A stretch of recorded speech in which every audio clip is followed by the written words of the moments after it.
Okay, this is Mike Benoit on another episode of Tyranny Busters. Tyranny Busters is about busting tyranny upon the mind of man. What's tyranny upon the mind of man? Mind control. Someday you might be surprised how much of your thought processes are controlled by the garbage of the matrix that's been fed into you your whole lifetime.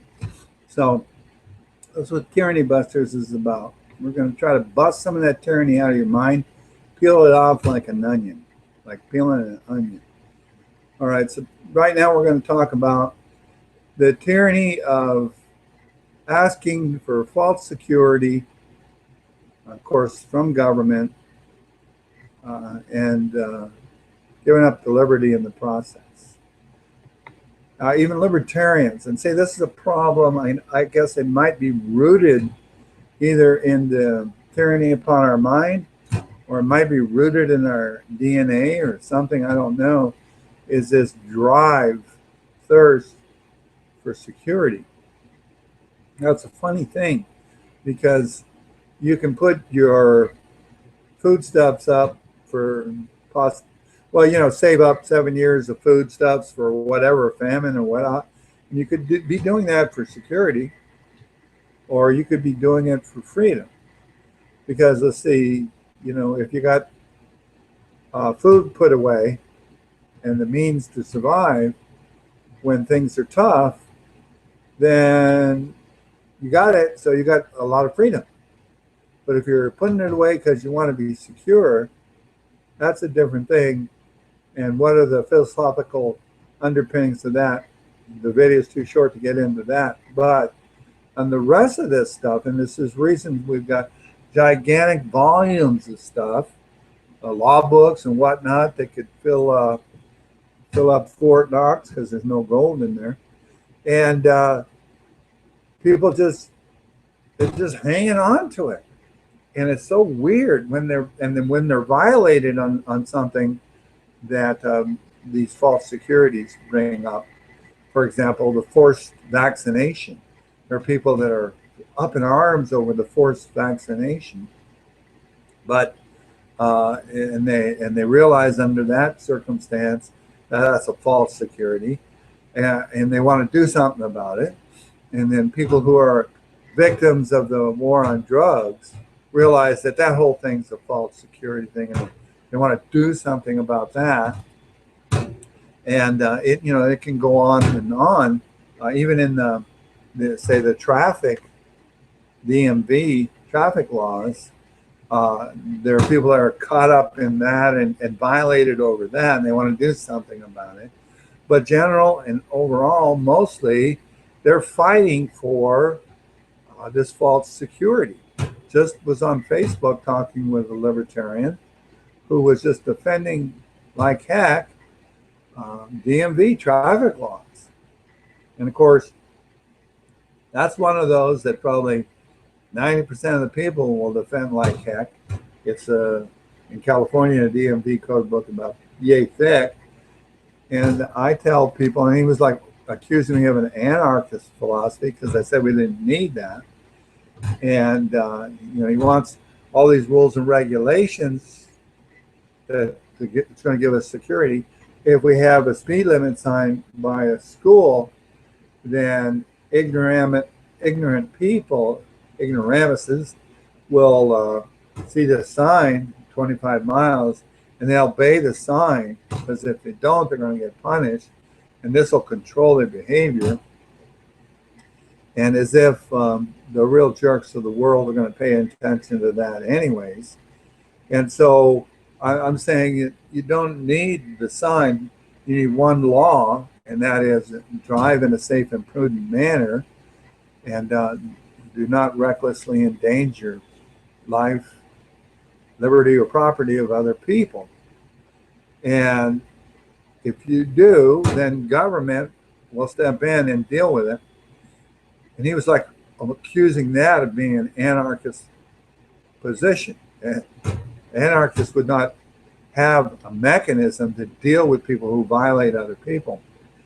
So he wants government to get in there and put these rules and regulations to control behavior, and the idea is that they will prevent stuff from happening. And how people think that that creates a more responsible society is beyond me. How people think that that will create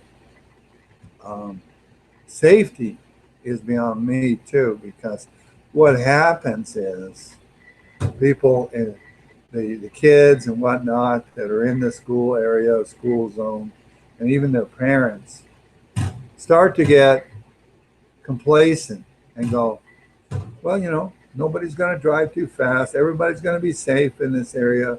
Rackety rack. They don't look out for cars as much. There even people in crosswalks I've noticed, and it says, you know, walk, go, and they're not looking at the cars. They got the green thing on the crosswalk, so they're going, and somehow they're more safe. And then they got these idiot buses that have these stop signs that come out. So the buses, they're picking up kids, and the stop signs is so the traffic doesn't go on the left side of the bus, and as if these kids are going to be running out into the street because the bus is there and get hit. But the worst thing about that is the traffic on the other side of the street could be 100 feet away. They're stopped too. And we're all thinking, well, and now if they didn't stop, boy, zoom in, give them a ticket. And somehow we're more safe, and all this freedom is gone. So, and then this whole idea, they think we're more safe because we got a driver's license, and this driver's license says we can drive. We don't realize that we turned a right into a privilege, and that now if you don't have this license, you're a criminal. You're doing something illegal, because this license gives people permission to do something that would otherwise be illegal. And somehow they think in their mind that now we're safer because we got this rules and regulations about people. They can't drive without this license. And I don't know, you know, I would much rather have a parent teach a kid how to drive and not let them drive on their own until they felt the kid was competent. Turn that over to government, and the tester gets tired of seeing the person there, or it's a cute 19-year-old girl, and the tester's going, well, I'm not going to upset her, I'm going to pass her. Or somebody's worried about the little old granny because they're grandmother, and so they pass them. And somehow you think that you're safer because people got this driver's license. But what you got is you can't move about freely without the permission of the master now. And you're not any safer. And it's used as a revenue stream. So what would be the system in lieu of that? Well, the system in lieu of that is you cause damage to somebody, then that's a prosecutable charge. And that's really what we delegate to government, is our right of reciprocity in defense of our life, liberty, and property. We don't delegate to government the right to violate us. Just did another video and I didn't get enough water. But this whole concept, until we lose that concept, and to my friends who call me up or email me and say, help us about this. The Libertarian Party in San Diego or Libertarian Party needs to help us regarding this forced vaccination. Or they call up and they say they need to help us over these bad sentences for people who get 25 years to life, and just because they're a thief. And so the Libertarian Party needs to help us with that.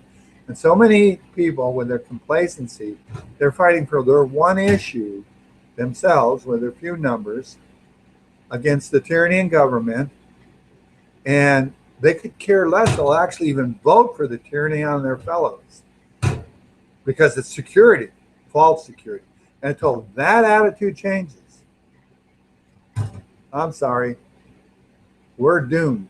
And the people just sit around and they're complacent about all this tyranny spread all over the place. They're just, oh, I'm going to enjoy my life and, have fun with my friends and do this thing and try to make a decent living. And, well, that's why, as long as that attitude continues, we don't have a shot. We don't have a shot. And it doesn't matter, you Republican versus Democrat, one of those control freaks. You don't have a shot until the paradigm shifts into people crave and seek freedom and reject tyranny and start telling people that they reject that tyranny. And that includes all of these socialist plundering programs of theft and violation of our rights. This is an episode of Tyranny Busters. Thanks for tuning in.